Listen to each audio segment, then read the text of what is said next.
Сәлеметсіздер ме оқушылар? Бүгінгі қазақ тілі сабағына қош келдіңіздер. Сабағымыздың тақырыбы сөздік қор және сөздік құрам. Бүгінгі сабақ жоспарында сөздік қор және сөздік құрам, жалпылама лексика мен қолдану аясы тар лексика, кірме сөздер, көнерген жаңа сөздер, арнаулы диалекті кәсіби сөздерді талдайтын боламыз. Балалар, сөздік қор дегеніміз ғасырлар бойы қолданып келе жатқан қазақтың байырғы төл сөздері. Сөздік қордағы сөздер жалпы халыққа түсінікті болады және олар әдеби тілге жатады. Сөздік құрам қазақ тілінде сөйлеуге және жазуға қатысатын тілдегі барлық сөздердің жиынтығын айтамыз. Сөздік құрамдағы сөздер қолданылу мақсатына қарай екіге бөлінеді. Жалпылама лексика, қолданылу аясы тар лексика. Балалар, енді осының әрқайсысына жеке-жеке тоқталып өтеміз. Жалпыға бірдей жиі қолданылатын сөздерді жалпылама қолданылатын сөздер немесе жалпылама лексика деп атаймыз. Белгілі бір салада, аймақта, орында ғана қолданылатын сөздерді қолданылатын аясы шектеулі сөздер немесе қолданылу аясы тар лексика деп атаймыз.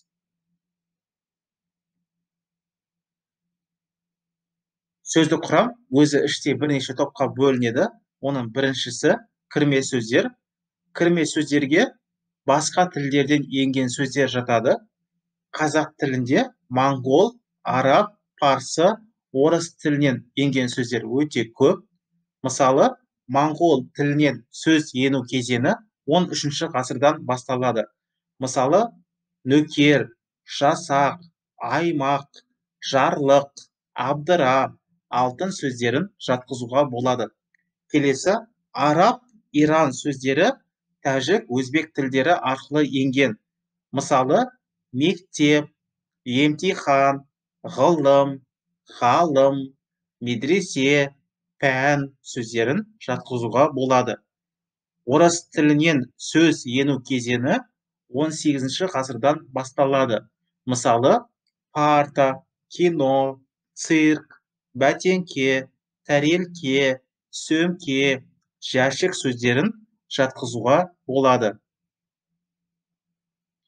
Келесі түрі көнерген сөздер. Көнерген сөздер дегеніміз қазіргі уақытта қолданыстан шығып қалған мағынасы көмескіленген сөздерді айтамыз. Көнерген сөздер екі топқа бөлінеді. Архаизм сөздер, тарихи сөздер. Архаизм сөздер дегеніміз тұрмыс тіршілікте өзгеріп, ауысып отыратын ескірген сөздерді айтамыз. Мысалы, торқа, патсайы, барымта, байрақ, отарба, күзек сөздерін жатқызуға болады.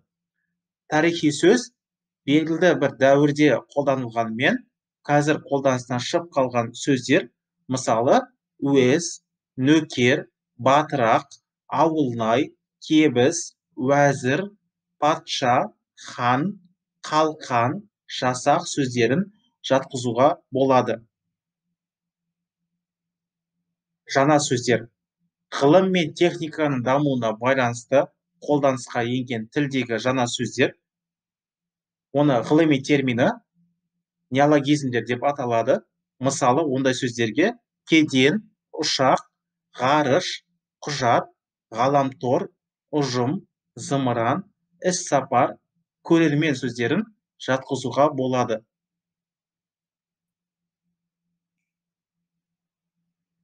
Әрбір тілдің сөздік құрамында жалпыға ортақ сөздермен қатар ғылым мен техниканың өндіріс пен шаруашылықтың жеке бір саласына ғана тән арнаулы сөздер бар. Оны термин сөздер деп атаймыз. Мысалы, математика терминдері квадрат, аксиома, алгебра, синус, радиус. Тіл біліміне қатысты терминдер дыбыс, әріп, фонетика, фонема, антоним, синоним, морфология, синтаксис, лексика сөздерін жатқызуға болады.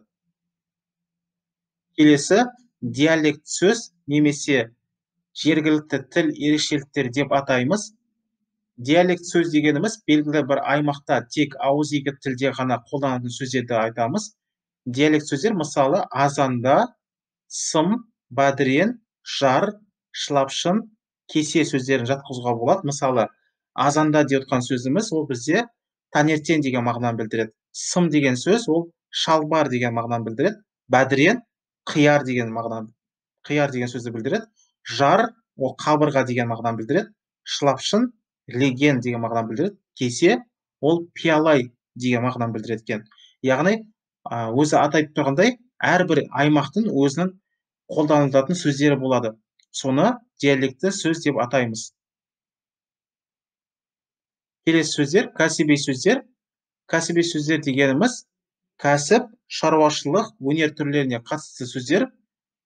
Мысалы, ондай сөздерге атыс, жылым, сүзекі, қоза, шетегу, қарма, шөктірме, кемпір қауын, күләбі сөздерін жатқызуға болады.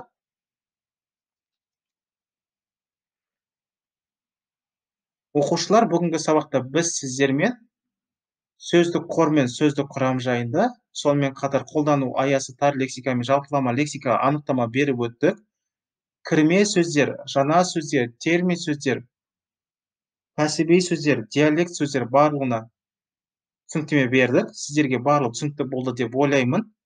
Келесі сабақта кездескенше сау болыңыздар. Назарларыңызға рахмет.